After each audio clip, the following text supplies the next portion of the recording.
Mənim əqidəm tək Allaha ibadət etmək, onun Rəsulunun yolunu getməkdir, bidətlərdən uzaq durmaqdır. Mənim dediyim odur ki, haqqı gizlətməyin, düzünü deyin, orucu gün batanda açmaq olar.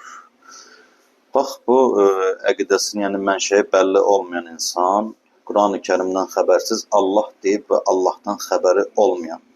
Deyir ki, gün batanda demək, orucu açmaq olar. Amma Quran-ı Kərimdə tamamilə əksinə deyir və Bəqərə surəsinin 187-ci ayəsində buyurur ki, ثُمَّ أَتِمُّ الصِّيَامَ إِلَى اللَّيْلِ Yəni, öz orucunuzu gecə düşəndə artıq tamamlayın. Orada demir gün batanda. Əgər gün batanda olsaydı, onda şəms kəlməsi keçərdi və açıq-aşkar Quran-ı Kərimdə ayədə Allah deyir ki, yəni gecə düşəndə öz orucunuzu tamamlayın və gecə düşəndə də inşallah ki, namaz vaxtı olur və Allah həmd olsun ki, biz də həmin vaxtı öz orucumuzu açırıq və bunlar Ramazan ayı, yəni il boyu, yəni nə qədər ki, gələndə oruç tuturlar və öz oruclarını bu şəkildə batil edirlər və özləri batil olduqları kimi başqalarına da fətva verirlər ki, gün batanda oruclarınızı açın.